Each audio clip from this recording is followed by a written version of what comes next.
Welcome to the latest edition of Millennial Boom with Diane Faith and Stanley Roberts, where almost no subject is off limits. Now, here are your hosts, Boomer Diane Faith and Millennial at heart, Stanley Roberts. Down to 10 of our most faithful. I think you have. I think the. Is it done? Yeah. Here we are. Every time. No, I did it on purpose. You have to tell me. You didn't tell me. I remember you said that you were going to tell me if you do something. No, I told you it was rolling already. Hi, guys. Every single time he likes to surprise me with making sure that I don't know when the open is running. Good evening. Can you guys hear us okay? They should be able to. Trust me, if they couldn't hear us, Gabriel would be like, I can't hear you. No, I don't hear anything. That's why. Hello, guys. So, for some reason, you can't hear in the headphones? No. All right. Well, everything's dialed in. And Gabriel said he could hear you. So, hola. And Gabriel is logged in so he can hear us. So, don't be a delay. Okay. I can't hear anything, so. You can hear me? I can because you're right next to me, but. Well, that's all we really hear when we do these things. Anyway, so if you see our title is San Francisco dangerous? And we do that question because that's all we hear on a regular basis over and over again. I'm going to take these off because I can't hear anything anyway, So I wish we could find somebody who was born and raised in San Francisco. I wonder who. Yeah. No comments on San Fran. Oh, wait, that was you. You were born and raised in San Francisco. Yep. I was born and raised in San Francisco. Oh, Anon, why no comment? He said no comment. I can heat both of you from near Philly. Liam says, I'm assuming you mean here. Oh, I know it. Hold on 1 second. What? Stay with us for a second. That's why you can't hear him. One. There you go. Ah. Yeah, fail. No, just got to plug it in. Wow. I mean, we didn't really need the headphones. No. No one's live. So, I have not enough info on San Fran to comment. Got it. Okay, that makes a lot more sense. You're one of the very few people who don't have enough info and decide not to make stuff up. So that I can appreciate. Yes. Well, I'm born and raised in San Francisco, but I left for a little bit. Left in 2012 and came back in 2022. Okay. Hello, Liam. I can heat both of you from North. I read that one already. But he meant here? Yeah, he already said it. Oh, okay. No, I know, but he said heat. So I was like, what do you mean by heat? Anyway, back to our story. So I've worked in San Francisco for 20 years. And there were some times when I still can do it. You can walk around without a problem. But now you can walk around and have a problem. And it depends on where you walk around. Yeah. I mean, you can walk around still with no problems. But again, like you said, I think it depends on where you walk. It also depends on what time it is. I think it depends on if you're with people. Yeah, it's Colin. Of course, he would call me, text me at that particular moment. Doesn't matter if you have it on Do Not Disturb because it still goes through. Yeah, so you're right. It doesn't. It's where you are, who you are, and where you're with. That makes a difference. Who you're with. No, I say where you're with because where you are and who you're with all come together. And if you're, you should be able to, like, for instance, for example, the other day, I'm trying to put that on, double check it. The other day, I was reading an article of a guy who got robbed for his Rolex. Now this is not San Francisco. This is Oakland. And they said that he was robbed while coming out of the garage at the courthouse. And he was a judge. And so they went for his Rolex, which for them to know that he had a Rolex meant that they were watching him. Because if you're in a garage, chances are he's not going to be like, oh, look at my Rolex, everybody come rob me. Probably had it on, they saw it, and they go, oh, dude has on a Rolex. So let's see if we can get a Rolex. Well, do you think maybe they saw him and then by chance he just had on a Rolex? So when you're walking with a coat on or a jacket, and chances are if he's the judge, he's wearing probably a suit jacket. Maybe they knew he was a judge, but didn't actually know that he had a Rolex on. Well, the argument was that they didn't know he was a judge. It was just some random robbery, but I disagree. Okay. So, but that's Oakland. That's a whole different ballgame altogether. But I'm talking about San Francisco. So it happens here too. People get mugged, get robbed.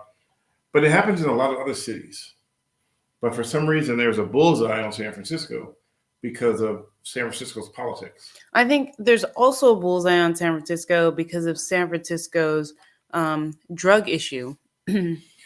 Well, yeah, so I think there's a lot of different reasons San Francisco is in the spotlight right now. It's not just one. For the long time, it has been because of the homeless population.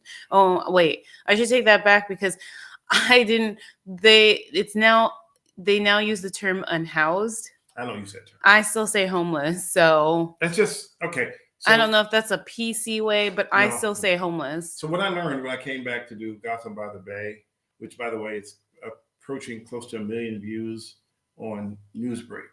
If you're not logged in to Newsbreak, you might want to download the app. Yeah, if you don't know what Newsbreak is, it's an app for news stories, but you can actually localize it so you can get news in your area. So although we're talking about San Francisco right now, you can type in your own zip code on that app and get news in your area. You can also choose like what kind of stuff you like, whether it's health, lifestyle, sports, other kinds of, right? You're the Newsbreak expert. I'm just. But but the point I was trying to make was that they, when I first came back to visit, there was a script. And I found out that there was a script by talking to different people. Because there's no way on earth everyone will have the exact same speech, word for word, verbatim, unless there is an actual script they have to go by. So when you say script, and who are you referring to? Just people like Urban Alchemy. When you talk to those guys, they're supposed to be out there patrolling the streets. That's a nonprofit, by the way. Yeah, and for people that are not local. Urban Alchemy is a defuncto security force in San Francisco, which by itself is interesting because they're not certified as a security company. So they're conducting security functions, but they're not security. Mm-hmm. So we figured that one out. That one's a whole different ballgame altogether. But they somehow another, I don't know if it's a loophole or they just, everything else in San Francisco is the same. Everybody ignores everything. Everything is being ignored. And we ignored the drug sales. Well, not everyone ignores it, but I guess, are you talking about I'm leaders? Saying the government ignored, allowed it to go on and let it fester. Mm-hmm. They let it fester until it got completely out of hand. And then it was like, let's push the envelope and see how much stuff we can get away with. So first, of course, I did the segment, and you can find it on Newsbreak or even on YouTube. And when I first got here in 2021 to look at to do the series, it was shocking to me because there were people passed out in their cars, not overdoses, but they were passed out in their cars from using drugs. Now, I wasn't with them to know that, and hello, Terrence. I wasn't with them to know what they were using, so I can't say they were high on fentanyl. Mm-hmm. But there are some. Now, when I worked with LAPD's drug recognition team, this was back in the 90s. There are succinct ways to tell sometimes what kind of drug someone is on. Uppers, downers, you name it. Like if you're on methamphetamines, you're constantly moving, you're talking, you're chitty chatty, you're super hyper. If you're on marijuana, you may have glassy at red eyes. Mm-hmm. If you're on alcohol, you may have slurred speech, the smell of alcohol. If you're shooting up heroin, you would have the track marks on your arms from the needles. And some people would switch to shoot up under their toenails to avoid detection of track marks.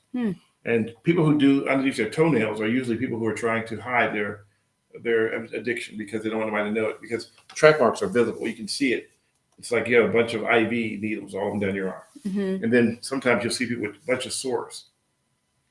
So it's interesting. Now, I grew up in Philadelphia. I grew up in Camden, which Camden is dangerous. It was dangerous Camden was for 10 years in a row was the most dangerous city per FBI statistics.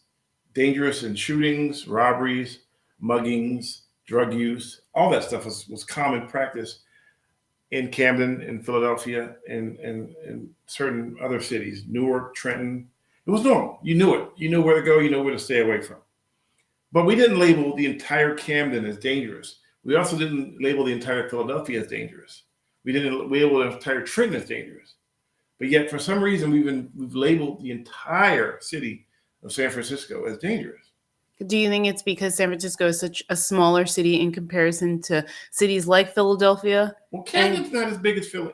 I think Camden's probably, I don't know, on par for the same size. I think all of Camden was named dangerous, wasn't it? Because didn't it make the top 10 list? So like the entire city was actually considered dangerous, right?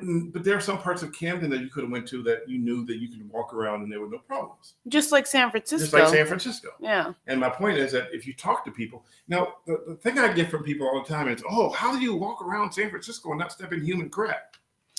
Oh my gosh, there's not poo all over the street. For people that and I'm assuming this is coming from someone who's not from San Francisco or who doesn't live in San Francisco, because what I've come across a lot is people who are not from San Francisco love to talk like they are, love to talk like they live here, but like know nothing about it. They only know what they may read or what they watch. So when people say that, I'm like, okay, now that's just a little bit of an exaggeration. Yeah. Because went away. I turned it down a little bit. Oh, okay. A little bit of an exaggeration because I'm walking around the streets of San Francisco and I'm not stepping on poo everywhere I go. I'm not also trying to dodge things either, but you'll know that there are certain areas of the city where you will possibly step on some poo, and it might not be dog poo, right? Or you might step in some stuff, like the streets tend to be dirtier in some places than others, because you have people that are living on the streets. So of course they're putting all of their belongings on the streets and dumping things on the streets. No, I'm not saying any of this is okay. I'm just stating facts. This is why the streets would tend to be dirtier. But like when you say that the whole entire San Francisco is dangerous, or the whole entire San Francisco is not worth visiting, tourists should stay away. I know I've been guilty of telling people when they visit, like my friends that lived in LA or my friends that lived in other places, when you visit San Francisco, I do warn them. I say, please be careful, because there have been instances where there have been robberies for targets that look like tourists, right? They'll look at rental cars or see if you have luggage or backpacks. Like it's just a common theme that we're seeing. So in a sense, when you say that, people will think the entire city is dangerous, but it's not. You really just have to be aware of your surroundings, because in all honesty, that can happen everywhere. But with social media, it just looks like it's happening so much in San Francisco, but it could be happening in other places. You never know. Exactly. And it's like, do you remember the time when Florida had a big problem with tourists being targeted? I don't. When was that? So I'm not sure the year, but it was a problem back in Florida. And this was probably in the 80s, maybe late 90s. This is probably why I don't remember. It might have been 90s, but I remember that in Florida, they were targeting tourists because they knew that the tourists had a special license plate on the car that said you were a rental car. So they were literally targeting them based on the rental license plate. And so they stopped it. They changed that and they got rid of the license plates so that people would not know they were tourists. Cars, yeah. Problem is, here we have this similar issue. Not the same, but there are some telltale signs that your car is a tourist vehicle. Can you tell me one of them? Are you asking me or them? I'm asking you. Well, yeah, I can tell you a couple. Tell me one. One of them is, I haven't seen them lately, but I've noticed that they have barcodes in the windows. Dead giveaway. Another one is, it's not the case all the time, but majority of the time on the license plate, there's a permanent sticker where there would be a year for, like, for when you register your car, there's a month and a year. There is usually in that place of where the year is, there is a permanent, I forget what the other word is, but it just says permanent. It says permanent registration. PM. So, PM. So basically, like, It's just a lot of rental cars have it. I've noticed over the years. So someone made a comment, which I was going to touch on. So when I used to rent, so many moons ago, I used to rent my car from Enterprise. Mm-hmm. And I rented it from Enterprise in Salinas when I would drive to LA. This is long before we had this whole problem. Mm-hmm. And Enterprise used to put a big green sticker on the back of their car that says Enterprise. It was an E green. Oh, they did? A green I sticker. never saw that. So I would take the sticker off. And put it back. Not because I was worried about getting robbed, because I didn't want anybody to think that I was renting a car. Oh, yeah, I know. Wait, those were like the better days when that was your biggest problem. Yeah, but the bigger days for me was when I didn't want anybody to think I was renting that, that really Nissan nice Sentra. That really. Oh, I thought you were like renting like a luxury car, and you're No. like, yeah, I got to take off this Enterprise sticker. No, I rented a Nissan Sentra because that's what they had those stick. Nothing wrong with a Nissan Sentra. 4-speed. No, I don't have a Nissan Sentra, but I'm just saying. but you're driving all the way to LA in a Nissan Sentra with and the big E on the back. I'm like, oh no. Even though it's a Sentra, it's my car. It's not a rental. Or the no smoking stickers inside the car. Now That's what Gabriel said. Yeah. No smoking sticker on window. Yeah. Well, I don't know. I know that when I've rented a few times, I don't see them on the window, but I will see them where the CD player is, or where they're I think it's just a CD player, or where the right where the lighter is, right? So if someone's like looking inside of the car and they saw that, then that would be a giveaway too. Yes. But the reason why, going back to why I would tell my friends this, or people I know that were visiting, is because I would hate to see them be a victim of something that is reoccurring. And it's reoccurring because we'll go and drive by these touristy spots, and there will be signs that say, please keep your valuables with you. Do not leave them in the car. Something along those lines. So if you have so many signs of that, so many of those signs in all of these different touristy spots, Golden Gate parking lot to over near, what's the place that we just drove by the other day? Near the Great Highway, I forget. There's the one area. There's over there by the old restaurant. Yeah. Yeah, by the Cliff House. By the Cliff House. Yeah. So you have all these different spots that say don't leave your valuables in the car, and I know I've been to cities where I've seen that in places too. Thank you, Big Bucks, for 99 cents. Appreciate it. Thanks, Big Bucks. But some of these signs here in the touristy spots are not just your typical black and white signs. They're signs with broken windows that show this has actually happened, and don't be a victim of this, right? Yeah, exactly. So Lands End, thank you. Yeah, Lands End. Yeah, that's a good one.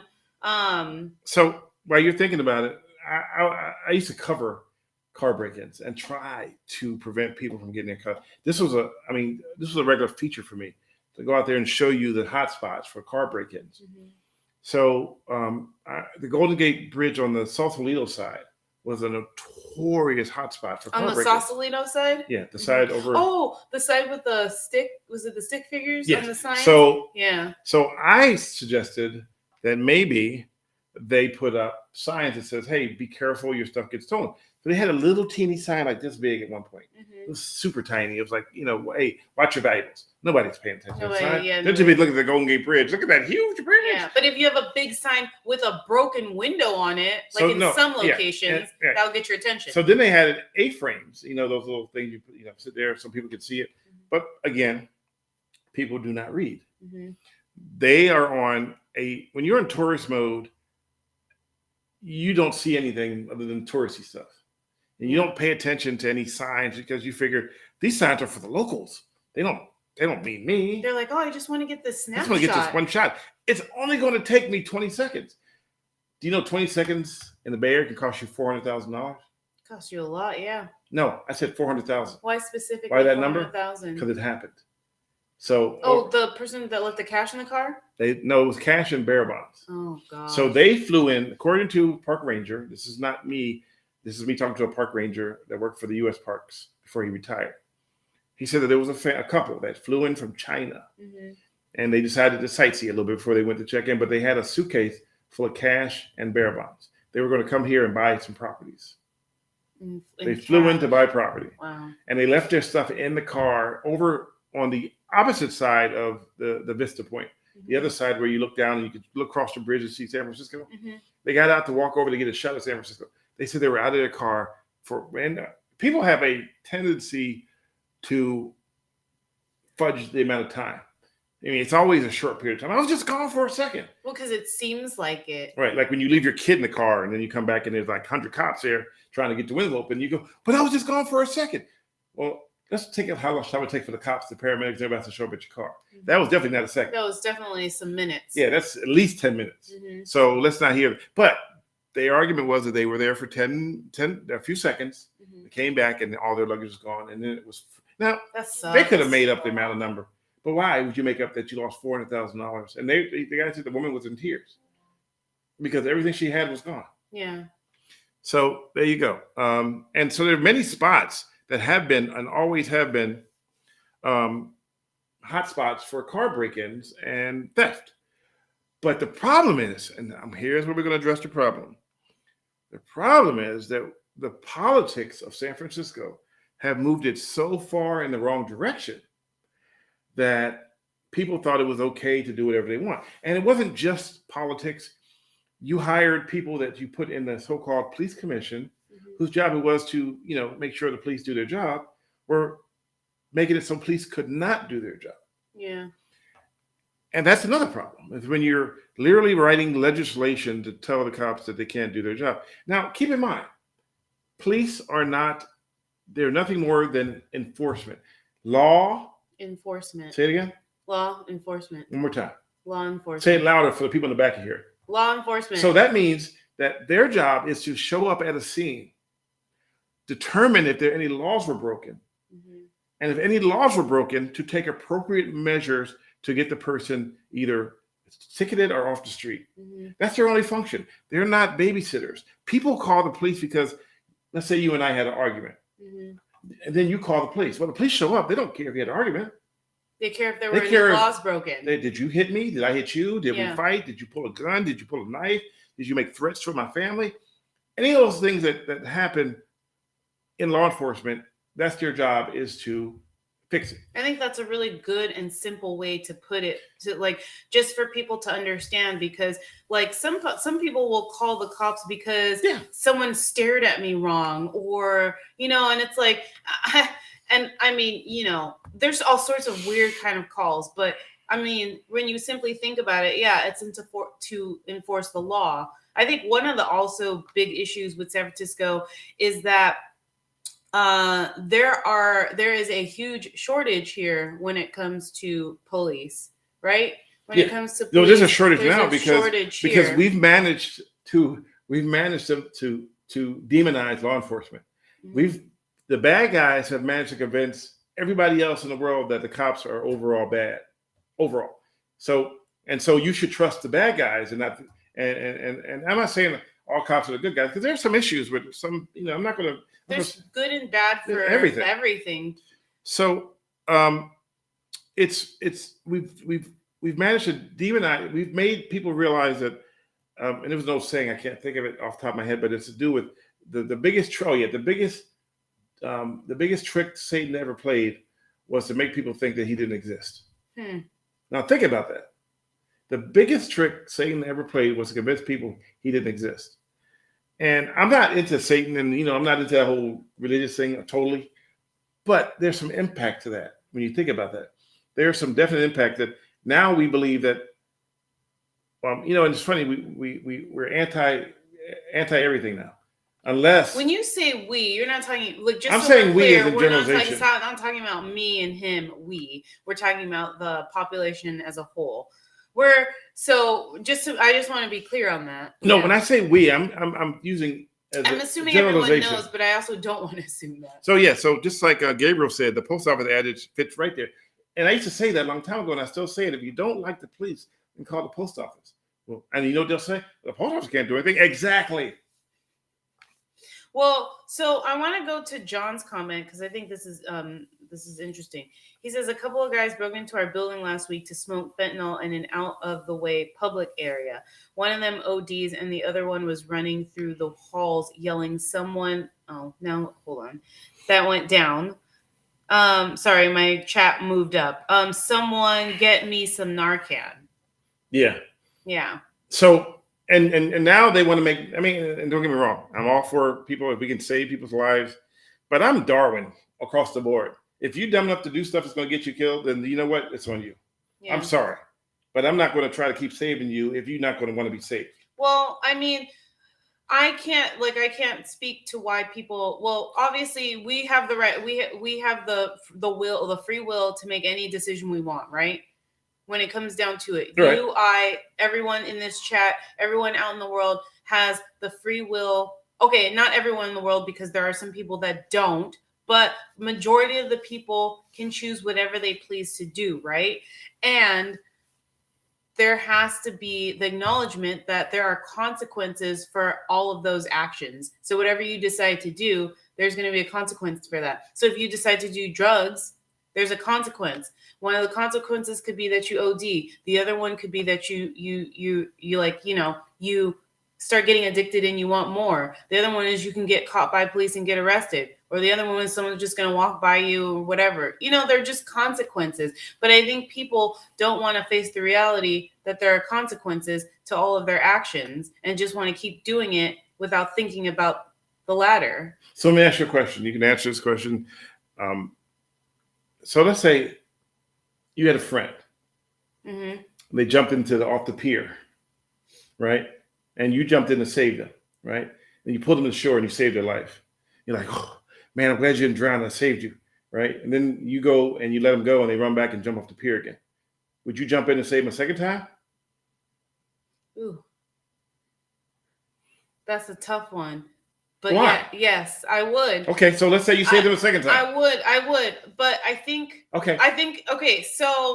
So if I save them first of all, I don't swim well, so this story ain't actually happening. I'm not jumping in to save anyone because I was not going to leave that. I was going to leave that part out. Because I would be drowning too. We would both be dead. You just dry snitched on yourself. I did, but we would both be dead. But okay, so the first time I would go in and save my friend, there would be no second time of them jumping in, as far as I'm concerned, as far as on my watch, because of the fact that if my friend drowned, I would take them to immediately get help. The problem is this is what I would do, but if my friend ultimately decided to go back to jumping off the pier, there's only so much that I can do at this point. Okay, so I'll go back to again. So you'll save the second time.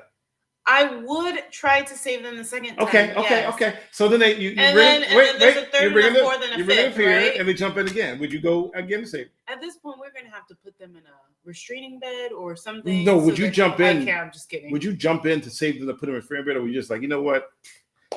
I mean, this is a tough one because if it's a friend of mine, I'm going to try to do whatever I could take to save them. Okay, yes. Fair enough. If again, I can't swim well, so in this actual scenario, if this is reality, we would both be dead. So now, I would be going to get help. John lives in the Tenderloin. Oh, by the way, John, I know that. That's right. John, by the way, built Millennial Boom for me. Thank you, John. Yes, BJ, John built Schwartz. this graphic for us. So John actually lives in the Tenderloin. Yes, John. Or is it South of Market? John. He says he lives in the Tenderloin. Okay, all right. So, and there's a fine line between the Tenderloin and the South of Market, just for the record. It's just Market Street. Once you cross it, you're in the South of Market. But it's pretty much the same thing on both sides. So John knows, and he knows that there's certain parts of San Francisco he can go to, and he can walk around and talk with his friends, and they can, smoke a cigarette, smoke a blunt, whatever they want to do in the public. And then there are other parts where he goes, tiptoe through the tulips as you get to the house to make sure nothing happens. Yeah. So, and by the way, hello, producer Jace and Lord Frieza for showing up. Hi, guys. And Radar 2020. Well, 2022. No, I like 2020. I want to better year. I want to say this too, that to be honest, and this is just going to be me saying this in my opinion, that if I were to walk somewhere alone and he was to walk somewhere hello, alone, Leomar. And he was to walk somewhere alone. And like, let's say, for example, that I was going to walk in the Tenderloin by myself at 2:00 in the morning. Let's say you were going to do it at 2:00 in the morning. I'm willing to bet, this is my opinion, I'm willing to bet that me and you are going to get different interactions with the people that we see on the street. Well, I can tell you the difference. No, I'm willing to. You agree with me? No, but you think there will be different interactions. Like, I will walk on the street, and people will probably approach me differently than they will approach you. So this brings up a conversation I had a few weeks ago. I was in a meeting, and it was law enforcement. They were trying to figure out how to make the community better. This was in San Mateo County, and people were talking about that how the police are targeting minorities. I wasn't talking about police, by the way. No, I know. I'm talking about just the people on the I know. streets. Listen, this is coming to that. Okay. It's going to make sense. That the police were targeting people. They're targeting minorities, and they're not targeting anybody else but minorities in an area that is with a high level of minority. Mm-hmm. Just to be fair. And then I spoke in. I chimed in because, like, it's funny how everybody wants to, police. Oh, don't, you're targeting the minorities. You're targeting the minorities, right? And I said, what's the funny thing is, the same people that are yelling, "Don't target the minorities," are the same people that when they see me, they clutch their purse tighter. Mm-hmm. They push the button on the elevator so that I can't get on it because they're afraid that I'm going to mug them. Mm-hmm. They have fear in their eyes that I'm going to do something to them because just the color of my skin. That's pretty much all it could be, because I'm not doing anything. It could be too that you're a bigger guy. No, it could be the build too. No, you can't. I know. I don't see football players go, "Oh my God, he's about to mug me." Well, that's because you're also a pretty good guy, big guy, and you can defend yourself too. But what if I can't defend myself? No, you don't know I can defend myself. I mean, I could be like. Well, I know you can defend yourself. I could be a wimp, But you're not. I could be wimpy. But you're not a wimp. No, but my point is that the same people are saying don't target minorities are the same ones that are afraid when they see a minority. Yeah. And it may not be the color of my skin. You're right. It could be, he's just a big dude. But literally. You got some broad shoulders, though. Well, I was born that way. I came out like this. Someone said Mr. Baldy. Mr. Baldy? It's badly, but okay. When you go to the middle of the street to talk to drivers behaving badly, aren't you breaking the law too by being in the middle of the street? That's kind of, that's way off base. We're not even talking about that. No, we're not even talking about that either. He just came in here to try to slow. And it's Mr. Badley. So if you want to ask the question again, and it's Stanley, not Mr. Badley. That's not my name. And also, no, Lord Frieza, I did not say he was fat. And just for the record, when you see me talking to people, they're already pulled over on the side of the road. I'm not in the middle of the road talking to people trying to keep them getting run over. So I'm doing it safely, just like, and what you don't see is that when we talk to bad drivers, there's usually a patrol car with me and an officer who his car is parked far enough out that we're blocked from and anything can happen. I could be in a skyscraper and hit with an airplane. It doesn't matter where I am or what I'm doing. I'm not breaking any laws. If I was breaking laws, I wouldn't be doing the story. I'm not doing the story. You're not breaking laws to do the story about breaking laws. That's like me setting the house on fire and saying, arsonists is one of the biggest killers. Look at what Betty Veronica wrote. What did she write? I don't see it yet. She wrote, "Kids be like Santa," and then there's a black Santa with a beard and a heart. Oh. What did I just say earlier? I always have that joke, Santa. I can't control the. You know what? It literally grows back overnight. Oh, you are like Santa. Just kidding. Okay. You made it too easy. Okay, so. But that was a random question. Producer Jay says they don't fear your race, Stanley. They know your work and how you're going to catch them behaving badly. No. We actually had a discussion about this earlier too. Remember? Okay, so for the most part, I want to say, people don't let you on others so they can fart without it being on TV. Oh my gosh. We did have a conversation about this earlier where when we were talking about how, like, when our friends see us, they'll see him and be like, "Hey, where's Diane?" And they'll want to talk to me. And I'm like, no, it's not that our friends want to hang out with me over you. It's that people, including your friends, automatically think that you're like working 24/7 and you have a camera somewhere and that you're going to catch them behaving badly. So they go over to talk to me because they know I'm not trying to film them. But he's not trying to film them either. Like, he's defined, this is my opinion again. I was telling him, I think that he's defined but by what he has done for a living for so long. So whenever people see him, that's how they view him. But not everybody knows me. No, not everyone does. But for the people that do, they know you because of people behaving badly, call misbehaving, Mr. Badly Productions. And Mr. Baldy?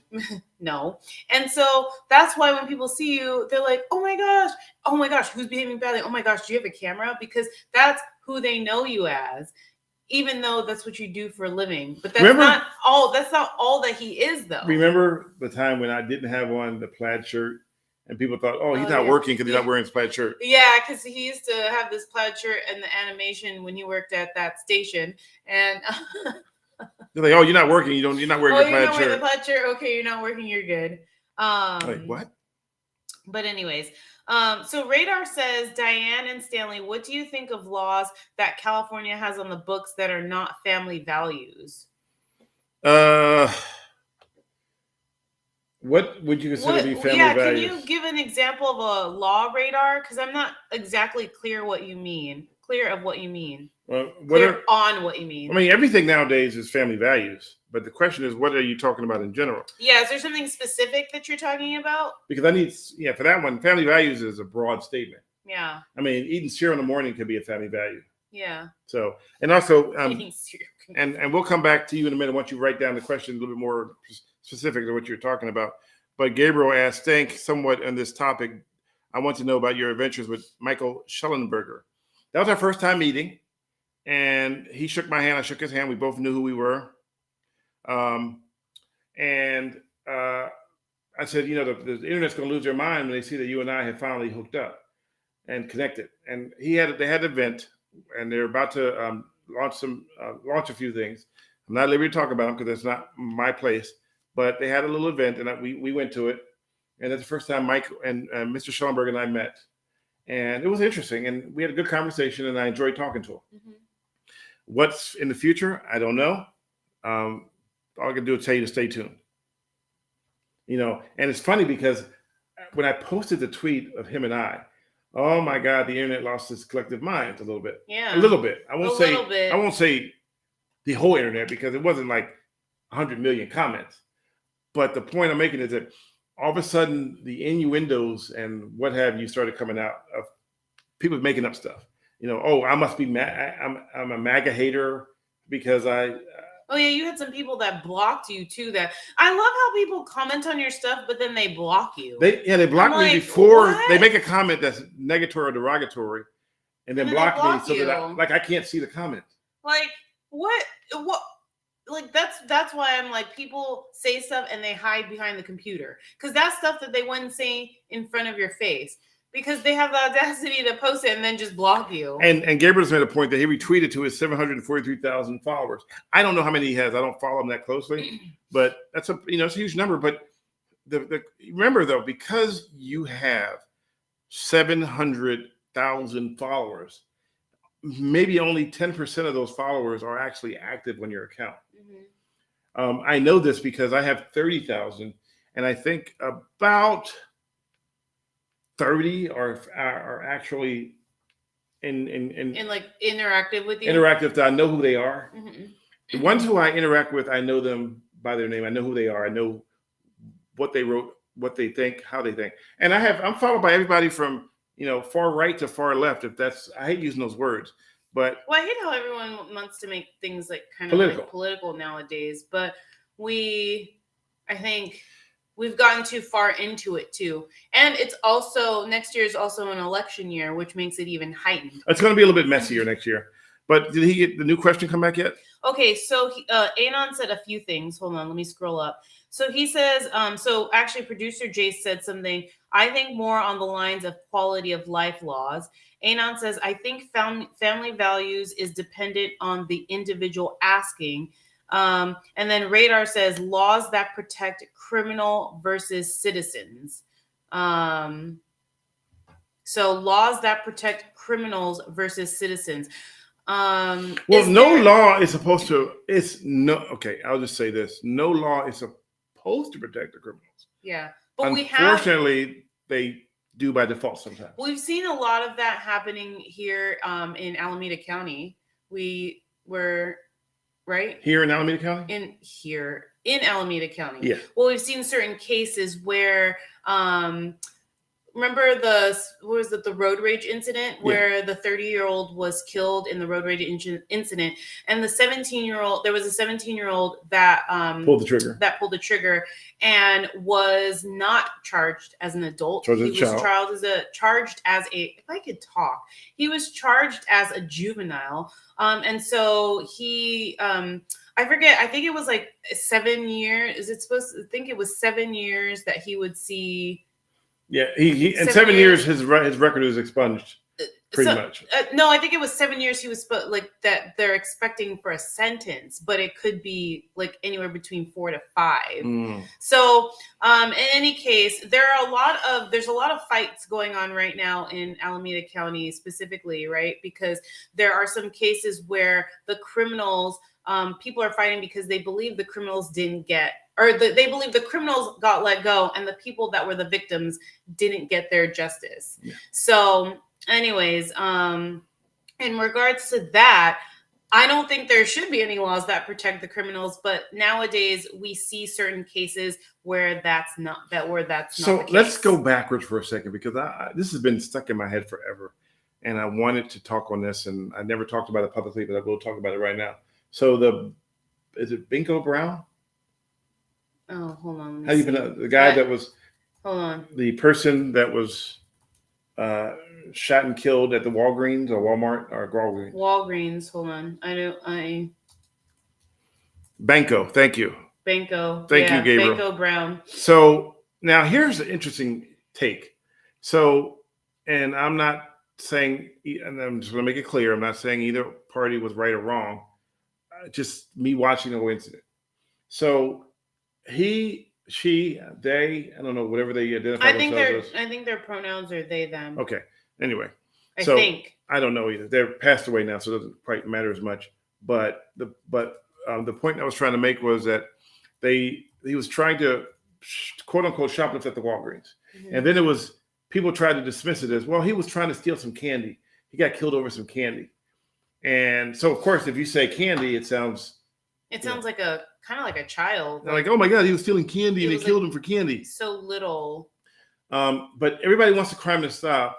I'm not saying that he should have. No one should have died. No one should have died. But it's funny how everybody, and according to people I talked to, a group came out of the woodwork called the Socialist Libertarians, and I looked them up, and they're a little small group in San Francisco. I don't know how big they are, because they'll be like, oh, we're not small, we're huge. Okay, huge, small, whatever. And they were protesting that everything should be free, and that this guy should have got killed over it. Everything should be free. Socialism is when you give everything to the public, mm-hmm. And so socialism. But everything is not free. Everything can't be free. Yeah. Well, and the fact is, everything is not free. People want Muni to be free. They want BART to be free. They want, you should be able to walk in the store and remember the Amazon store? Just because they believe something should be doesn't mean that it is, though. Yeah. So they were fighting over trivial matters. They thought the guy should have died. And I didn't know the story, and I didn't want to chime in because I didn't know. And I've heard rumors from people, oh, well, he had a knife. Didn't see a knife. No one said he had a knife, but some people said he had a knife. But then I looked at the video and I didn't see a knife. I looked at the video 100 times and I couldn't find a knife. But I did see that they were fighting each other. Mm-hmm. And I did see that he turned around before he left and made a charge motion at the guy. And then he pulled the trigger. Mm-hmm. And so at that point, the security guard had brief seconds to determine if this guy was legit going to attack him or legit just. And, sometimes you got to make that decision. And sometimes the decision, it can cost someone their lives. So.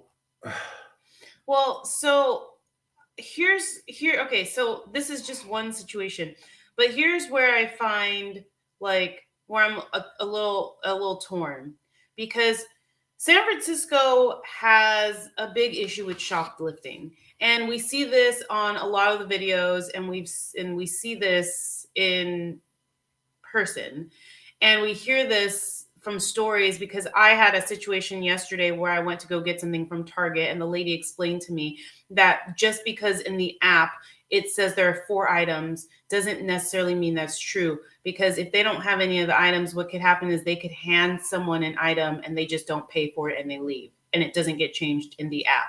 And I was like, oh, wow. Because so that's another way that shoplifting is impacting more than just the shoplifter and the store. It's impacting other people. The products you want aren't available. The products I want aren't available. But that's not the point. The point of me bringing this up is shoplifting is a huge issue here.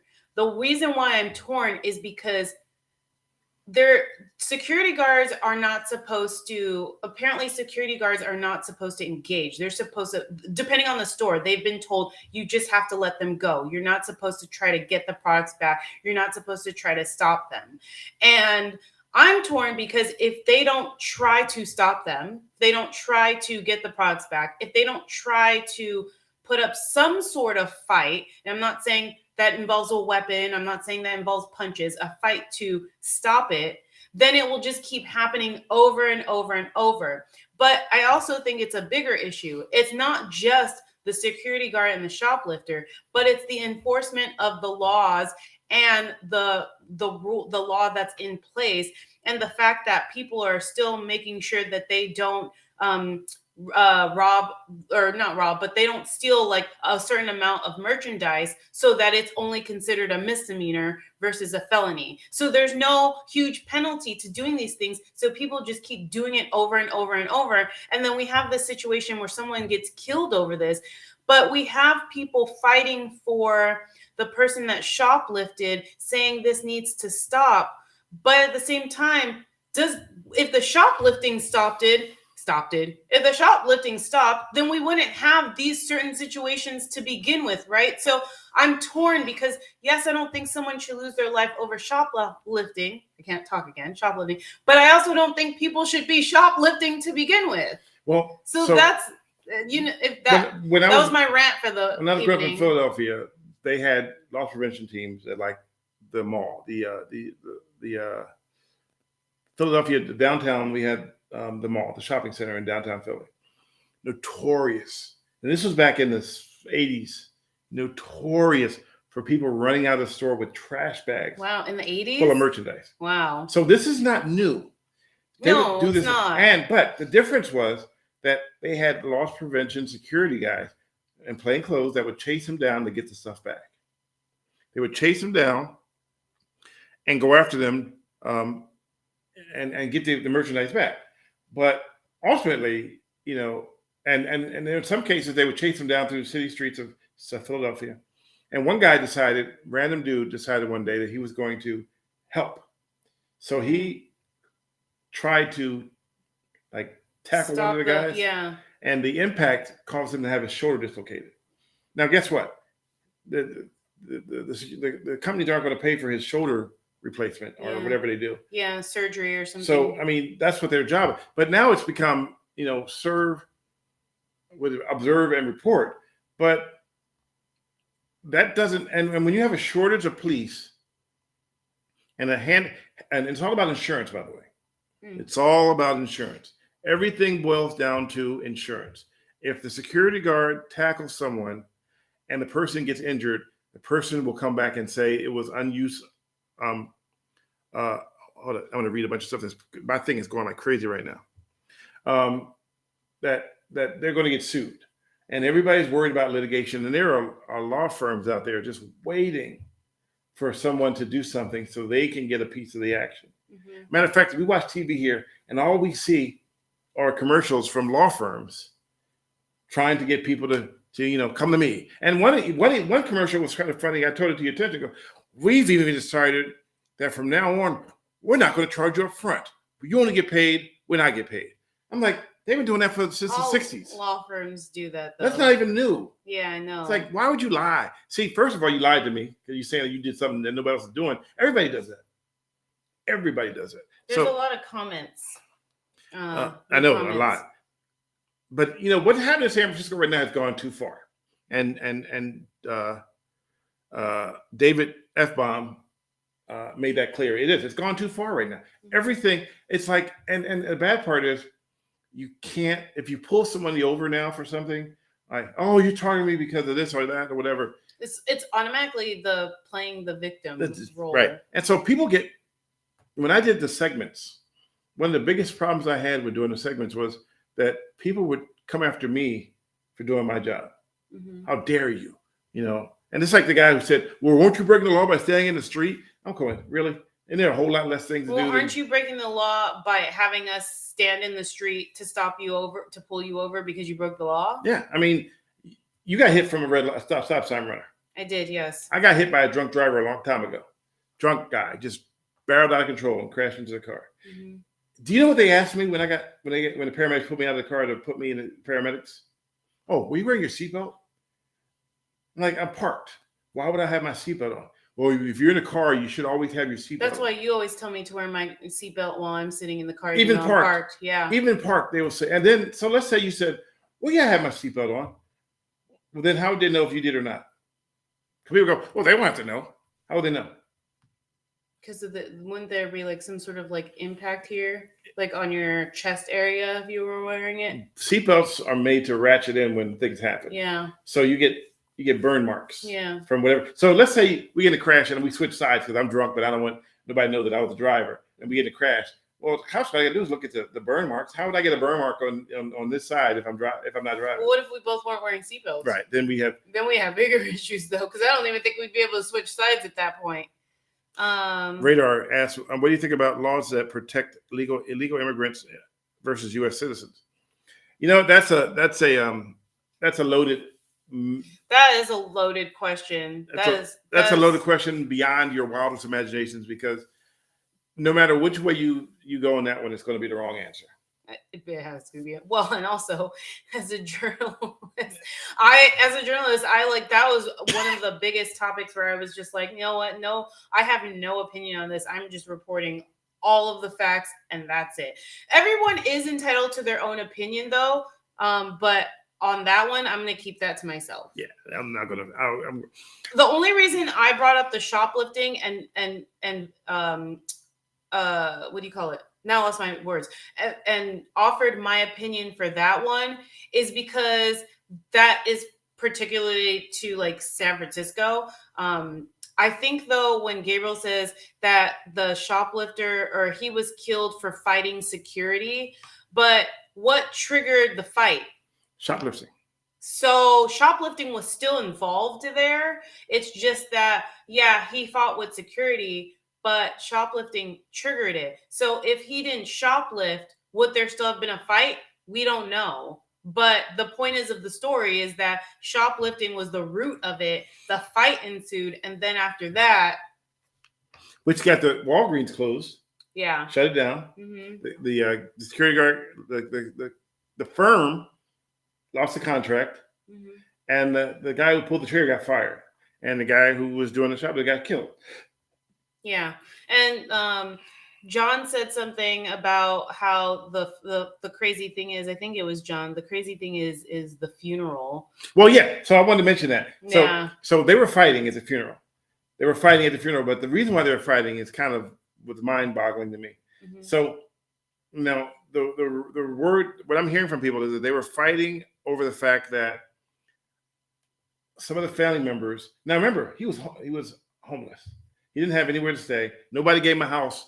Family members, nobody let him stay there. I don't know. Maybe he said, no, I don't want to stay in your house. I'm going to stay in the streets. I don't know.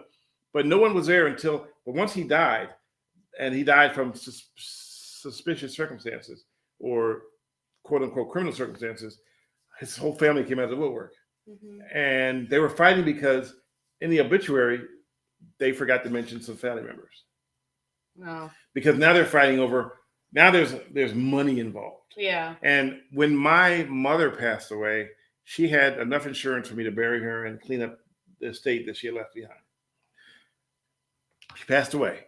I had to come fly in. I had been flying back and forth from when she had to bypass surgery, hotels. I had to stay in, rental cars, having the gas company come out to check everything. All this stuff costs money, mm-hmm. right? So there was she had a $6,000 policy, and I had to use it to pay for all that stuff.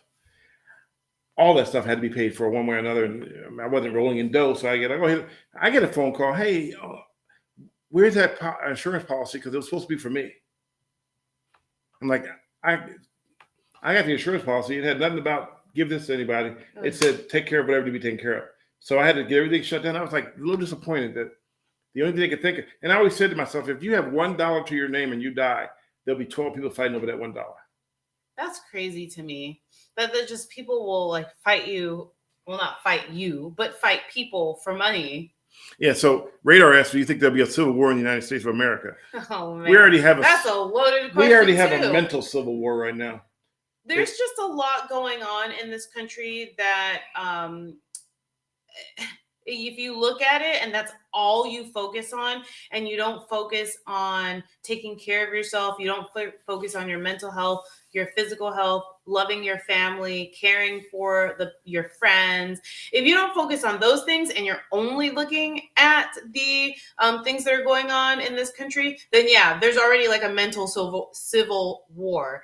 But if you're that's one of the reasons why I think that when you watch news, like me as a person that worked in news, I had a different the way I viewed it was differently. But for people who watch news on a regular basis, that's why sometimes I feel like the same with social media too. If you could take just a mental break, take a mental break from it, and do some things that like don't bring you down, then you're taking care of yourself. Because if you're focusing on all of that news and that's all you could think of, that's really bad for the mental health. So Lord Frieda said it's a civil Cold War. Oh wow! No, there's some truth to that. Civil Cold War, as opposed to a civil war. Uh-huh. It's a civil. So do you know what a Cold War is? No, but you're gonna break it down for me. So okay, no, you break. Now, what do you think a Cold War is? No, you break it down. A Cold War is when governments like Russia and the United States they're not really fighting. We don't have troops on the ground, but we're trying to build up our arsenal to the point where we have enough that if we need to go to war, then we can kick your booty. Okay. That's a Cold War. Okay. So, we're trying to come up with the most stuff you can do. The most stuff that you can do. I was reading David F. Baum said I took a mental break this weekend. We all need to take mental breaks every now and then. I definitely do. But it's like basically, let's say you and I were neighbors, right? And we decided that I wanted satellite radio, TV, and you. So then I got it, and then all of a sudden you wanted satellite radio. So then you got the antenna installed. And then I said, well, I want an 80-inch TV set. And you're like, well, I want an 88-inch TV set. And so now we're going back and forth. Who can outdo each other? But we're neighbors, though. So what does that matter? You're in your house. No, we're fighting each other over who can outdo each other. Oh. So a Cold War. That's petty. A Cold War is two countries fighting over. So a civil Cold War is we're not really. There's no boots on the ground shooting each other. Although there are some gunshots fired, but we're fighting over who's right and who's wrong. And so in some cases now with AI, we're fighting over information and misinformation. Mm-hmm. So that would be considered a Cold War. A civil, it's not civil like we're civil to each other. Civil like in Civil War. Oh, Gabriel, you're too much. So it's always important to take a hello, Massa. Welcome. Did you read Gabriel's comment? No, what did he say? Because I don't see it. Diane is not my daughter. She's my next door neighbor, Stanley Roberts. In quotes. Yeah. Okay. Anyway, moving on. So that's what. Do you understand now what a Cold War is? Yes. It's a fight without fighting. Chris says, y'all, we tried to take a break from the news here, but June 4th is a very contentious day here. Yeah. Uh-oh, what's going on, Chris? Wasn't that the day? Never mind, I don't want to say it. Tell me what it is. Yeah, but and also David F. Baum asked about reparations. Oh, he did? Where? I don't see that. Yeah, that's further up. He didn't ask, he just made a statement. There's many mixed feelings on the issue, and I don't know. It's weird because who wouldn't want somebody to give him $1 million? Yeah. But I remember every time I think of reparations, I think of Dave Chappelle. Oh. When everybody won the lottery? Yeah. Yeah. I'm rich. So. I mean, the reparations, that is a touchy subject. I don't think I want to touch that right now. And I'll just be honest, there are certain topics where I actually have to be in the mood to have a conversation about them because they do take some energy. And like, you can go back and forth with people about these topics too. And some of those topics you guys will just have to agree to disagree. But like, yeah, some of these topics are a little loaded and let me say, like, they're just, for me, they require a lot of energy. But what I will say is these questions are great. If ahead of time you guys want us to speak on a topic, like send them like to Stanley or put them on Twitter or something, because then we can organize them and actually chat about them and right. And like, I can mentally prepare myself for some energy. Are you making fun of me right now? You're No. smiling hard. No. David F. Baum wrote, I took a mental break, but I did not have anyone bringing me special water that I could wake up to. Hopefully that's still happening, and you're not worried about her killing you in your sleep. Wow. The water is still happening. But that second part, though, why would he have to worry about me killing him in his sleep? Why? I love you. Would you kill me in my sleep? I love you so much. No, I would never kill you. In my sleep? In your sleep, or if you're alive. Awake. Or if you're awake. Never. I love this guy. What if you have an much. episode? An episode of what? I don't know. What if you like dreaming? I don't have episodes. What if you start talking in your sleep or something? Yeah, but usually when I talk in my sleep, it's probably about food. Okay. Well, you should talk in your sleep about scripts. About scripts? Yeah, when your show. Oh gosh, yeah. I used to dream when I was a producer. I used to dream about not being able to finish my rundown. Yeah. And a rundown is basically just the show outlined on the computer. Damn. Man, those are some nightmares, dude. Those are some newsmares. See, somebody said you love me to death. Oh wow. No, I don't sleepwalk. I did when I was younger, at hotel rooms for some reason, but that's about it. All right, fair enough. Fair enough. All right. So, thanks, David. Oh, thank you, David F. Baum. Jinx, you owe me a soda. I actually don't want a soda. Oh, you're funny. The fog rolled in today, like heavy duty, like a freight train. Yeah, the fog's actually behind us. Rundown pays Stanley.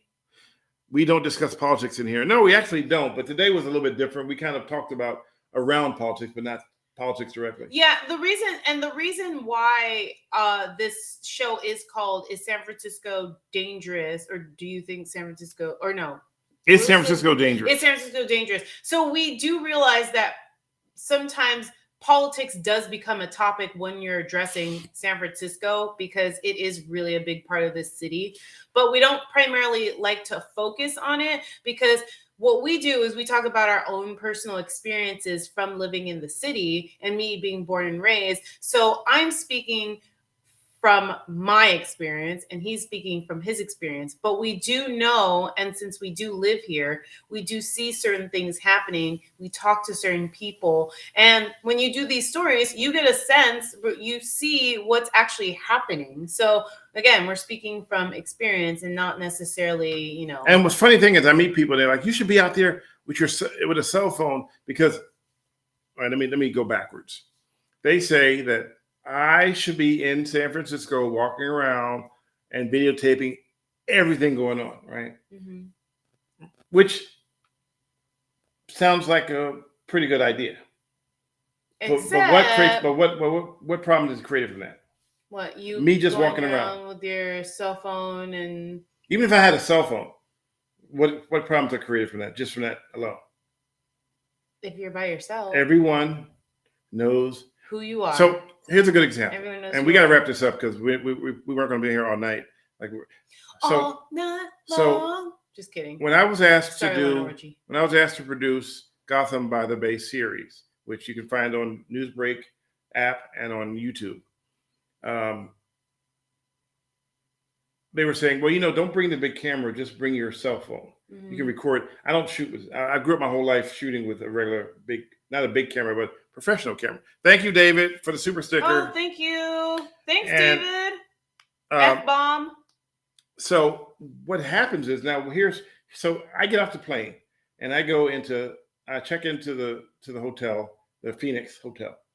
And you think, I've been gone for 18, 19, 20, 21, 4 years. 4 years. You don't remember people after 4 years. That's not true. Well, no. I already explained to you why people remember you. I know. You said because I have a huge impact. But the point I'm trying to make is that when I walked over to the Civic Center, no cameras, nothing. Just walked around and looked around. Hey, that's that news guy. And these are guys that are sitting outside every single day. And I'm not saying they're smoking fentanyl because I'm not there with them. But they're there and they're in that drug life. They're living that life. And then you got the ones that are slumped over on fentanyl. You know that those are because they got the either heroin lean or the fentanyl lean, whatever one. It's when you standing still, but your body won't let you fall. Oh, we saw that guy. We Yeah. saw a guy yesterday Yeah. standing like that, the one with the sores on the legs, Yeah. right? So that's the fentanyl lean or the heroin lean or whatever drug they're using that causes you to be awake but in a zombie state at the same time. Yeah. And one guy was selling. I still have the video on my hidden glasses. It was funny. So he walks up to me. He goes, "Hey, I'm selling some." He goes, "Oh, you're that guy." "Oh, where's your camera?" Yeah. "I know you have a camera somewhere." And I'm like, "Dude, where? I don't have nothing. What are you talking about?" Right. So I'm like, but they know me. Yeah, so exactly. Even if nothing in my hands with a pair of glasses on. Yeah. And they know who I am. Sunglasses. That's what I'm saying. That's why when people ask, like, okay, do you guys people are like, well, why don't you just use a cell phone? And it's like, he doesn't even have to be carrying anything, and people will be like, oh, you're that guy. Like, even if they're not your side. Yeah, they don't. Even if they don't say Stanley Roberts, they're like, oh, you're that guy on TV. Oh, you're that news guy. We were walking.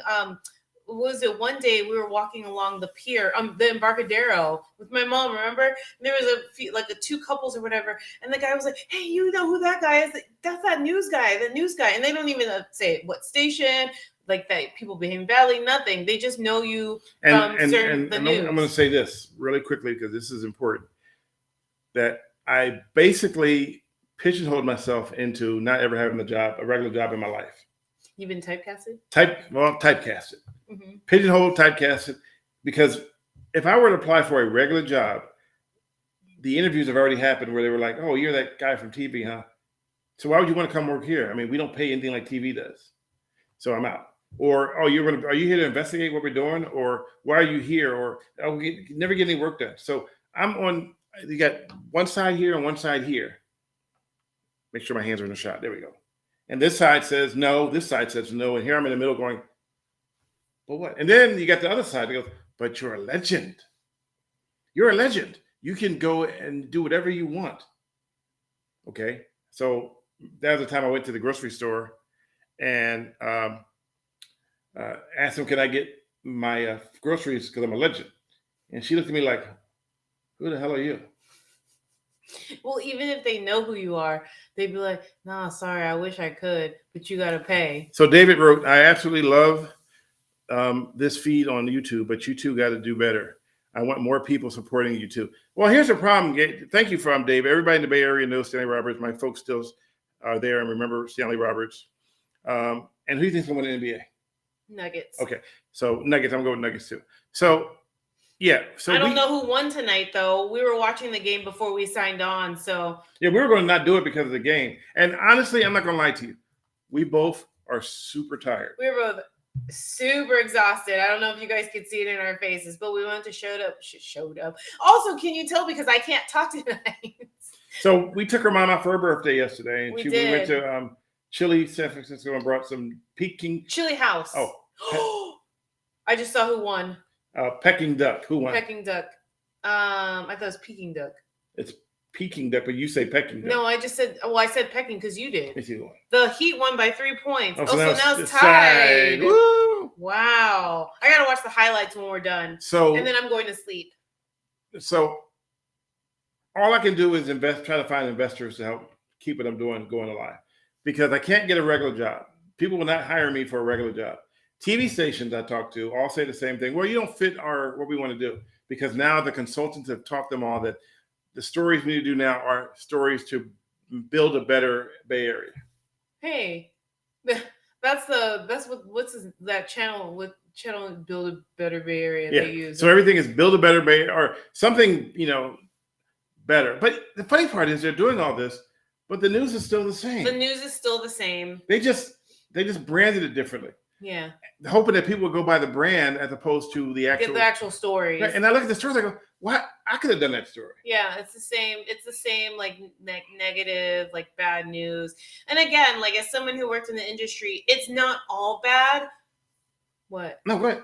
David asked a question. It's not all bad, but the reality is there are good things that happen out there.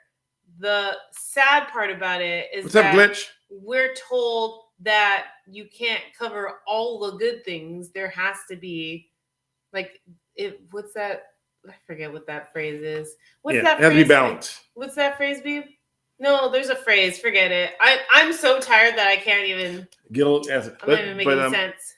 Where is it? Hold on. Stanley's the millennial and Diane is a boomer. So confusing. Yeah, no. Yeah.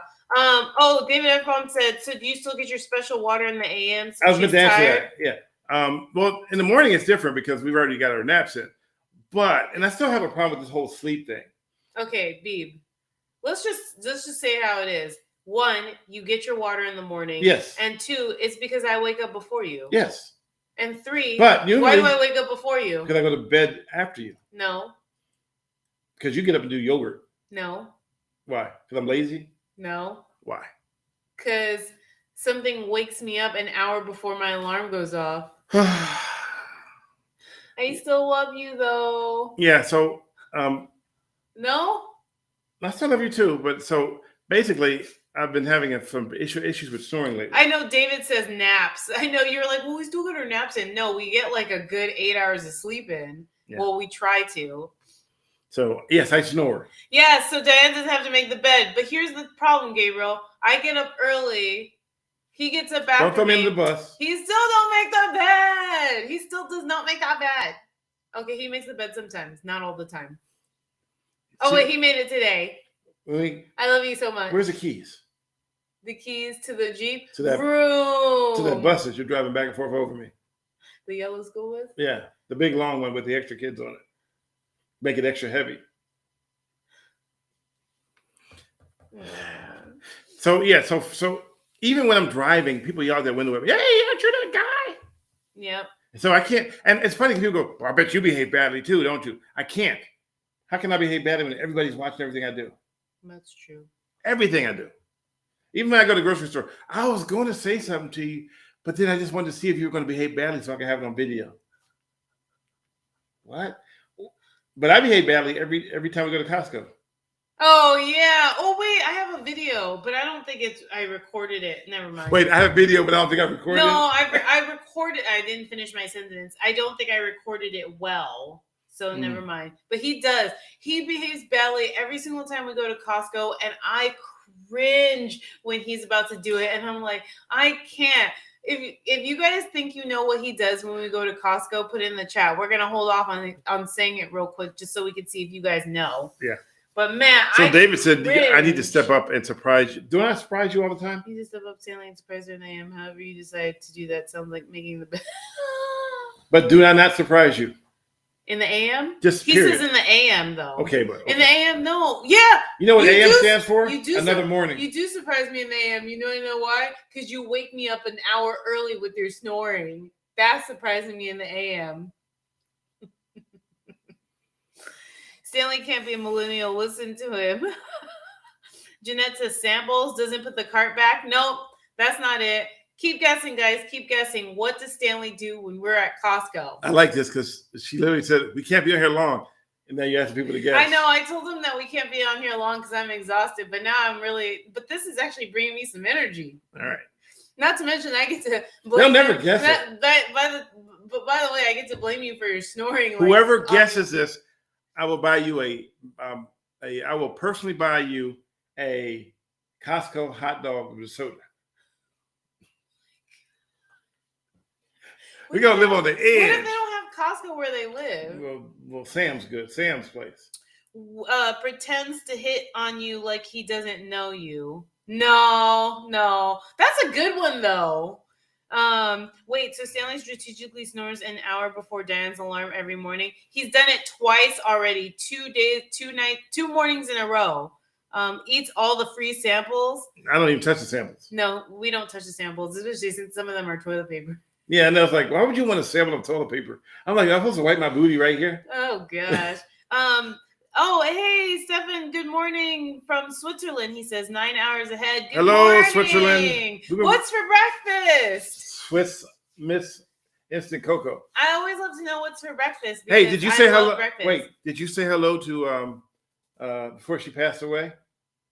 Did you ever meet You forgot her Tina name. Turner. Oh my gosh. She lived in Switzerland. Did you ever meet Tina Turner? Stanley, focus on the AM. I'm thinking a chicken bake at Costco. One to the other families. Parks in the handicap spot. Oh no, I would never do that illegally. Illegally, I was gonna say twerks in the produce section. Oh man, Betty, you're giving us some good ideas. I'm a twerk next time in the. No one still is getting it. I'll give you a hint. I'll go like this. There, that's a hint. You just showed it to that though. Yeah, they can see it on that. Oh, okay. Can they? Oh, okay. All right, so see if got a couple more guesses and then we'll give it away. All right. Couple more guesses. He touches everything. Ooh, no, I don't. No, I don't touch anything. We don't touch any. I mean, other than the items. Ah! It does not show Costco card when entering Massa. Your hint helped, I think. Massa Wells. Good guess. I owe you a hot dog and a soda. You are right. You guys, every single time, right? This is what happens. We get to Costco. I don't pull out my card, although I'm very tempted to now. He pulls out either his cell phone or his wallet, and he just goes like this. He goes, and then that's it. No, I go like this. And he goes, no. And then they give me the head nod. And the person working in the front literally just doesn't say anything. No, they give me the head nod. Like, okay, I got you. And I'm like, but he didn't show you the card though. He just showed you his wallet or his phone. And I'm like, I cringe every single time because I think I'm waiting for it to happen where the worker is like, okay, sir, I'm going to need to see your card. Like, and every time, one asks. I need to see your papers. Yeah, no one asks for the card. So imagine I owe you a hot dog and a soda. Yes. That's basically what. Meet me at South San Francisco Costco one day. And where does Massa Wells live? I don't know. He probably lives in some other country. Oh, gosh. My mom used to do the same thing at Fedco on La Cienega. See, so it's like, hey, I'm just letting you know, I'm not going to go through the hassle of pulling my card out. You're not the police. Oh, no. Giro says, okay, I'm now going to call every Costco in San Francisco and warn them. Wow. So Radar says, do you like Costco's or Sam's? Well, we only went to Sam's once in Arizona. Yeah, do we have a Sam's here? Yes. Where's the Sam's at? Mountain View, I think. Okay, that's a little too far for us anyways. Does Sam's have nearest gas? Sam's Club? Yes. It does? Okay. Okay, here's what I found. Concord. Oh, wow. So my sister has a Sam's card membership. Mm-hmm. So she emailed me the code once when we were in Arizona. Everyone's like going to call them now to bust you out, to be like, hey, don't let that guy in. He didn't show the card. And Lord Frieza says, but aren't you required to show it when you make purchases, though? Well, yeah, that's different. Yes, that's different. We're talking about when you just enter. Yeah. Yeah. So it's funny because I've never shown my card. No one's ever physically seen my card except for at the register. Yeah. I just or if you use it to get gas. Or get gas. Yeah. And back to the Sam's Club. So I went there once. We and I went to Sam's Club, the one in Phoenix, and all we had was a barcode. We didn't have a card. And you have to. The difference with the two is that Sam's Club goes back and manually checks every single thing you bought with the scanner. Mm-hmm. After you already paid for it, they scan it again to make sure you pay for it legally. Yeah, I forgot about that. But all they do with Costco is just they look at the receipt. But remember the time that I told the guy I didn't have a receipt, and he said, "Don't worry about it. Just keep going." That was at Trader Joe's. No, that was at Costco. Oh, you did that at Costco too? But I gave him the card. I gave him to him. I laughed. Oh, you know what? Every time we leave Costco, he always says, "Hey, man, we didn't pay for this, but can we?" Like, he'll do one of two things. He'll be like, "Hey, man, I don't have a receipt. We didn't pay for this, though. That cool?" And the person at the exit will start laughing. And then the other thing he does is, man, he asks the price. He goes, "Wait, we need a receipt?" Yeah. Wait, I need a receipt? Yeah. You didn't tell me I need a receipt. And he always does this when we go, like, if we go out to eat, he's always like, wait, we got to pay for this? Wait. I thought this was free day. And some people are really good with it. When he says, I thought this was free day, some people will be like, man, that was yesterday. Now, just missed it. Here's something to think about. I know it's weird. My arm felt weird for a second. I was like, what are you looking at? No, because I went like this and it felt like I had like blubber flying everywhere, but I'm not fat. Anyway, so Is that a trick question? really. It's Anyway, so oh, man, you made me lose my thought. Sorry. Uh, What is Gemco? never been to Gemco. Everyone is saying like Gemco in here, and I have no idea. Never heard of Gemco. Never. Yeah, I've never heard of Gemco before. Isn't that where you go to the gym? GYMCO. Nothing is free, exactly. So the strangest thing about going to Costco. Back to the Sam's Club. So the fact they scan everything, and I can use the barcode for everything. So I went to the self checkout because I was afraid that I'll get caught without having a card. Mhm. I didn't know it was gonna be like the Sam's Club Gestapo, like we need to see your card. We need to see your card. So I went to the self checkout and scanned the barcode she gave me and brought stuff. I didn't really like the experience as much as Costco. Yeah, I like Costco better. But again, I've only been to Sam's Club the one time. Do you remember? Wasn't Sam's Club and Costco like together? No, they're two They different weren't. companies. They are. Yeah, Sam's Club is owned by Walmart. Oh. Why did I think Sam's Club and Costco at one time? Oh, you know why? Because I think the Costco on Airport Boulevard used to be a Sam's Club, didn't it? There was never a Sam's Club out here. Never Are a you Sam's sure? Club. 100% sure. Okay. Are you 100%? 100% Okay, you sure. said you're 100% sure about something the other day, and then you were actually wrong. 100% sure. 100% sure.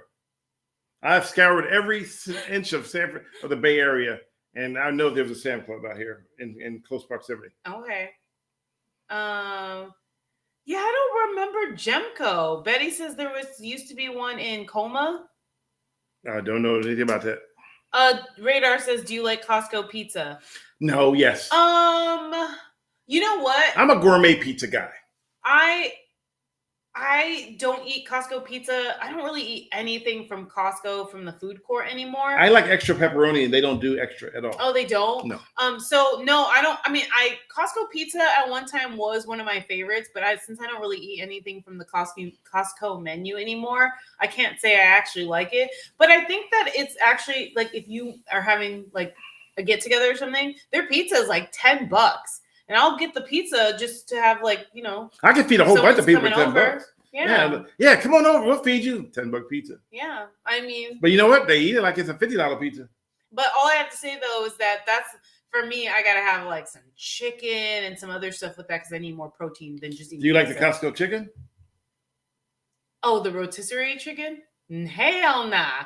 That chicken is $4.99. But look at the ingredients in that chicken and get back to me. Yeah, exactly. Look at the ingredients and get back to me. One particular ingredient. Look at back. I think there's a couple. Well, one of them that was like the one that really like you look it up, you're like, wait, what the heck? So I didn't know that Sam's Club and Price Club merged. Oh, Price Club was what I was thinking of. Price Club, that location at the airport used to be Price Club. Yes. Okay. Oh, wait. So Price Club and Sam's Club are now the same? No. Price Club merged with Costco. Oh, yes. Okay. Yes. That makes a lot of sense now. Yeah. Why do you have on headphones if you can't hear me? I can hear you, Beeb. Huh? Anyways, okay, yes, it was Price Club. That's what I remember. Who paid $50 for a pizza? We did once, and it was only this big. Remember? Oh my God! When we first moved to Phoenix, we made the mistake. Oh. So during the whole pandemic, you can order food, and they took advantage of people. Yeah, they did. So we ordered a New York pizza from New York Pizza in Phoenix. That was our big mistake. We ordered New York Pizza in Phoenix. And Phoenix, right, exactly. You made her pal. And it was like they said it was, and I was like, and it was like $30. Yeah. And I was like, okay. And it was like this. And it was this big. And the guy shows up, and I go, wait, what is this? He goes, this is your pizza you ordered. I'm like, I didn't know what it was. We literally had like 1.5 slices between the two of us. I was like, and so I stopped. That was the last day I ever ordered food to be delivered. Yeah. I make jokes about it. And the joke is that, you want your food early? Well, that's $1. You want your food hot? That's a different $1. Blaze. Do we have Blaze out here? I think we do. I think we do too. I know. I like MOD. We have MOD out here. Yeah. Yeah, I think we do have Mod Pizza. Shoot, I remember there was a Blaze Pizza near Federal. You're right. In Phoenix. So I'm not sure if there's Blaze here. Because the Blaze I was thinking of was the one in Phoenix. The nearest Blaze Pizza. Here's what I found. 20th Avenue. Oh, so there is a Blaze Pizza here. Is it the same? Stonestown. Oh, okay. Then we do have Blaze Pizza. Yeah. But I haven't eaten at Blaze Pizza. Have I ever eaten at Blaze Pizza? No, but we, you know, what we tried though when we did that. We said walk to MOD. Yeah. Because it was near our house, we could walk to everything out there. Dang, yeah, that's one of the things I miss. And we would go there and order, and then we tried to eat healthy. So we ordered the cauliflower pizza, and then we found out that was bullcrap. Yeah. So much fake stuff. Like, oh, if you eat cauliflower pizza, it's better for you. Is the pizza delivery better now? No, we don't do delivery pizza anymore. Yeah, we don't deliver pizza. I'm tired of getting stuff cold. I think that's what it is. Here's what I do. I order it through the app, but I pick it up. Because it costs me less money to pick it up than it costs for somebody to bring it to my house. And then you see the videos of people pissed off because they got a really bad tip. Yeah. Well, we try actually not to eat out as much anymore. So we try to like do a lot of home cooked meals, but like, you know, like my mom's birthday was yesterday, and then like every now and then, like probably like maybe once a week or so, like we're like, oh, I don't feel like cooking, and we'll like go get something. So I have American Express Platinum card, which I've had since 1992. And as much as I want to get rid of it, I don't want to get rid of it because I've had it for so long. But they give me, part of the whole deal is I get $15 from Uber Eats every month, up to $200. But you can only use it once a month, and if you don't use it, it goes away. So we order burritos with that $15. And we'll order a burrito, and then we'll split it in half. Yeah. Because we don't want a whole burrito. So, and rather than have them deliver it, which the $15 the $15 burrito would now be like $25. Yeah. Same pizzas. But here's a little. I think you secretly want pizza because you keep saying pizza. But here's the catch, though. Here's the catch, and I have to let them know that because I thought that it was kind of like, so if you go into the Uber Eats app and you order your food for whatever the prices they have for it, and they have a little box that says anything extra you want to write. Well, you already paid for it, and you write the extra stuff. So you write extra shrimp. They'll add the extra shrimp, but they won't charge you for the extra shrimp. Hey. No, that's not good for their profit margin. Oh. I mean, I shouldn't care. I should be like, hey, I got the burrito. Oh, I was like, hey. But I noticed once I ordered a burrito, and I said, oh yeah, by the way, can I get extra shrimp? And the reason why I ordered extra shrimp was not because I wanted extra shrimp, but because we were shrimp-defied one day. Yeah, we only got like 3 shrimp. Remember that burrito place we went to? Yeah, it was we only got 3 Tide, or what was it called? 3 shrimp. What was it called? Tide, or the one in? It's the one in Phoenix, right? The one was it Joyride? Joyride. Yeah. So we went to Joyride because they come about, oh, it's a great. That's the one near Federal, right? Yeah, right next, the same company. Yeah. And I ordered a shrimp burrito, and it literally had 3 shrimp. Yeah. 3 shrimp. Yeah. And so I said, well, can I get extra shrimp? And that meant 3 more shrimp. Yeah. So he got a total of 6. And the burrito was something like $13, $15 for 3 shrimp. Yeah. And the rest was rice and beans. So Stefan answered our question. Tina's home is around 25 minutes away from me along the Gold Coast of Lake Zurich. Never had the chance to meet her in person. Eggs, asparagus with toast and ham for breakfast. Ooh, asparagus for breakfast. It makes your pea steak. Interesting. Yeah. That makes your pea steak. I think that's one vegetable I've never had for breakfast before. Okay, so we got to wrap this up shortly, but I want to make one important announcement. Gil says burritos are bad. You don't know this announcement, but whoever it is that keeps flagging Millennial Boom as inappropriate, please stop. I am so tired of having to go back and have them review it to prove that it's not. It happens every time we do one of these. It gets flagged as inappropriate. And someone's doing it on purpose. It's not by accident. It's not, every single video should not have been, it should be flagged. And everyone I have to go back and have them manually watch the video to prove that it's not. And then they come back and say it's not. And I do everything I have to do to make sure that it's not flagged. But someone goes on every single time we do this and flags it as being inappropriate. And then they demonetize it. And this has been going on this started in September. And it hasn't stopped. It's been nonstop. And I just wanted to say something. Jeanette said your former station? I don't know who's doing it. I'm not going to, everybody wants to blame Kron. I don't think they have enough energy to just want to focus on me that much. I really hope not. That would be kind of really bad. That'd be really sad. Yeah, it would be sad. It'd be like, you guys are still tripping like 4 or 5 years later. Yeah. So yeah, people are still tripping off of that. And also make sure that, if you don't have a link to it, go to my link tree and look at the link. It didn't do it last year, but actually September when I moved here. Stop this. Oh, sorry. That's when I get upset. Then I start rubbing my leg. Sorry. Okay. Yeah, because I was like, I can hear that. Anyway, so it's just like the same person they used to call every time we had a podcast with a prank call. Oh, that's right. When we're So they just moved on to a different thing now. I mean, it's just, if you want me to stop doing these, it ain't going to happen. We're going to keep doing them. We may not be consistent every single day because, except for the donations you guys give us, this is free. We do this on our own time, but we are upgrading. We've upgraded, that. Now we sound better. I don't know if we look better, but we sound better. And we really have fun doing this. We look aight. We really have fun doing this, but it's really frustrating when I have to fight hidden demons that flag stuff just because they want to flag it. And I think some people are just doing it out of spite because I don't pick sides. I'm right in the middle. But because I don't pick sides, I get attacked by both sides. It just happens. So happy birthday, Fort Lord Freeze. This is your birthday month. Birthday. He said, calm down, Mr. Roberts. I'm not upset. Oh, gosh. Nothing comes good from ever telling someone to calm down. I know. Calm down. The last Wednesday of the month this year. And so. Oh, you guys your close birthday with Stanley and then. My birthday is July 2nd. Yep. And I'll be 127. Gosh. Yes. That's very old.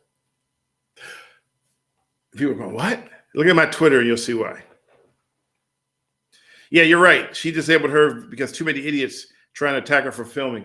And you know what I always tell people when they ask about the filming part? We haven't used film in 30 years. Oh, gosh. We have not. So, you know what? It is what it is. So, Gabriel, quick question. By having you up here, does that mean you can hear us in real time now and no longer delayed? Or how does that work? I think this is true. He says yes. Okay, fine. So everybody can't do that, but Gabriel found a loophole. I can kick him out, though. Gabriel found a loophole. Yeah, watch me kick him out. Watch. No, why are you going to kick him out? See that button right there? Yeah. Remove No, guest. that's us. No? Oh, is that him? Yeah, I can remove him if I want to. Oh. But I won't. Don't remove him. We're almost done anyways. All right. Anyone can do it. Anyone can do it. I know. Oh, well, don't tell anyone that. No, I'm just kidding. Or I caught them shooting. Yeah. And remember, though, some people said that I'm the grandfather of citizen journalism, which is not true. But in the Bay Area, they say I am because of what I did. People are out there trying to do the same thing. But as I always say, you can make the soup, but you can't. I don't give you the same ingredients. Anything you want to say? My hands are free. I'm not going to do anything to shut you down. I'm a boomer. People want to know why you're a boomer. Oh, is it just people or is it Gil? No, some people ask why is it Millennial Boom? Okay, so we named this podcast Millennial Boom because I'm a boomer and he's a millennial. Obviously, from the looks of it, it's the opposite, right? He's really the boomer. I'm the millennial. I have millennial. I have boomer tendencies though, and he has millennial tendencies. So he is like a younger boomer in real life. I'm an older millennial, but he's the one that's like tech savvy. He loves his video games. He's always on social media. He's doing like the latest trends. What? You are? What video games besides the one I play? You used to play PlayStation. I just said you love video games. No, you love his video games. I only have one I play. What do I play on video games? GTA. Right. So but you used to play Red Dead. Well, I tried to. What's that called? Red Dead Redemption. Yeah. Red Dead Redemption. Okay, so he loves video game. I, on the other hand, I love video games too, actually. But I love old school video games like Super Nintendo and regular Nintendo. I'm a late boomer. I am someone who likes to write stuff out. I'm also the one that likes to meal plan. I don't know if that's actually boomerish though. Okay, so here's the difference between the two of us. I'm very tech savvy and she is not. Yes. Pretty much close to the thing. Doesn't matter if I play video games. I am more tech savvy. I'm tech savvy by default because in the news business, you have to learn the technical side of the news business, or you can't do the news business. Gil says, but listen to him. He is clearly a boomer. He is straight up hating on you right now. What did I say? He did not. He said, clearly you are a boomer. And also he has a bunch of laughing faces in the chat. He is like hardcore laughing at you right now. Hardcore laughing at me? Hardcore. What Frieza says, I played Red Dead 2 for like a whole week. Yeah, it's fun. I found a glitch in Red Dead once. They fixed it. I rode my horse to the end of the game. I literally rode the horse and then to the end of the game. The graphics ended? And the graphics ended. And you can look down and see there was nothing there. Oh, right? Gosh. And the horse wouldn't go any further.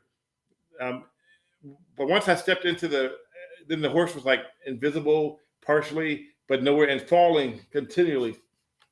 And I was like, oh my God, look, I found a glitch in Red Dead. And then I came back a few weeks later and they fixed it.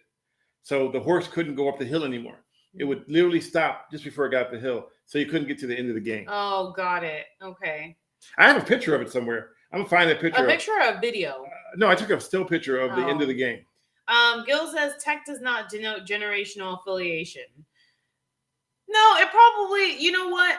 I think for us, it was more so because, I remember like a lot of people would blame, this was probably like maybe like between 2010 and like 2015, and like social media was just like peaking. People would always say, those damn millennials, whatever, when it came to like social media. Because basically, what's his name? What is the guy's name? He's like the same age as me. The guy that created Facebook. What's his name again? God, why am I forgetting his name? The guy that created Facebook. Zuckerberg? Oh, yeah. Mark Zuckerberg. Yeah. So basically people were blaming him. He's a millennial. And so we kind of just figured, oh yeah, you're really more the millennial one. Cause I am okay with social media, but I do not want to be on it like all day, every day. Anyway, so we came up with that. So Gil says, if I play video games, I throw up. Okay. Let's make a new game called the Toss and Jerk. Oh, God. Every time you play the game, you just hurl. That'd be fun. All right. Anyway. Yes, Radar. We do like 90s hip hop. I like 80s hip hop. I like 90s hip hop, and I like. And she watches shows that I would never watch, like Three's a Crowd. The hell? No, Three's a Crowd. No, what's the ones you like? What are you talking about? Those the shows you like all the time. Oh, let's watch some more of Living Single. Oh, I love Living Single. That was a 90s show. Basically, I'm 80s born, 90s raised. So anything like 90s, I love. I was born in 1896, so I like everything from. And I wrote if you look and Google it too, I wrote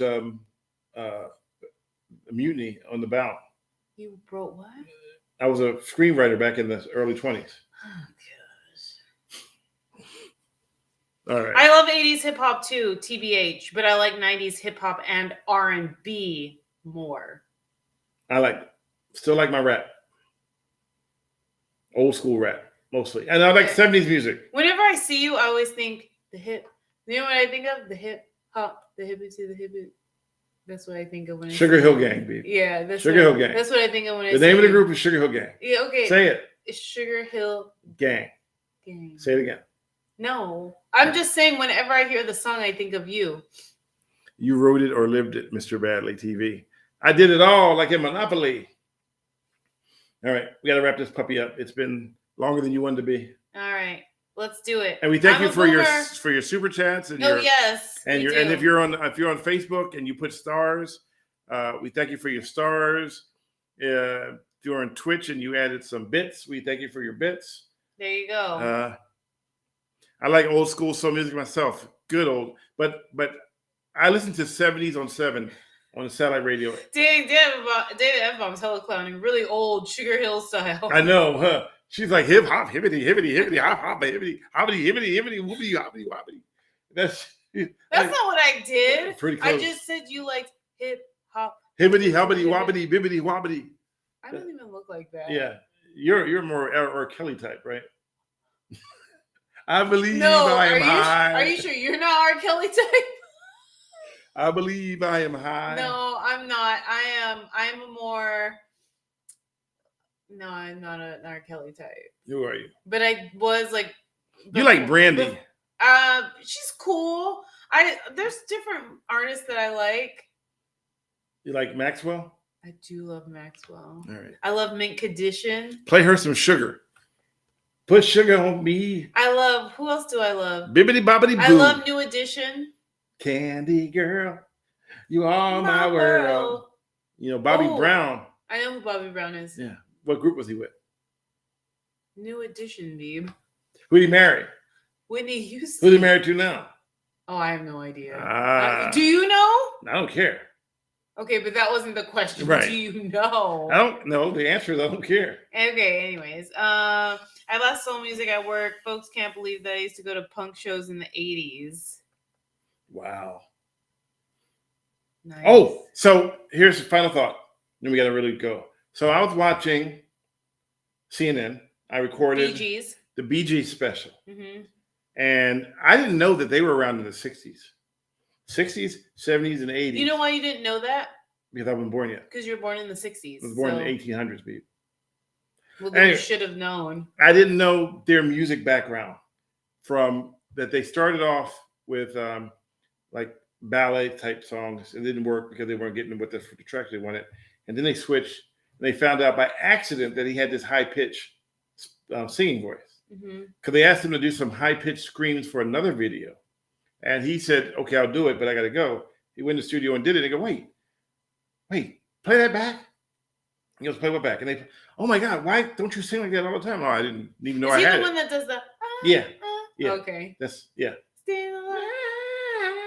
Wait, why were you about to clown me? You were about to clown me. I could see the look in your face that you were about to say I did something wrong. No, I thought you were going to have the wrong. I thought you were about to sing the Doobie Brothers at first. I'm like, that's the wrong group. No.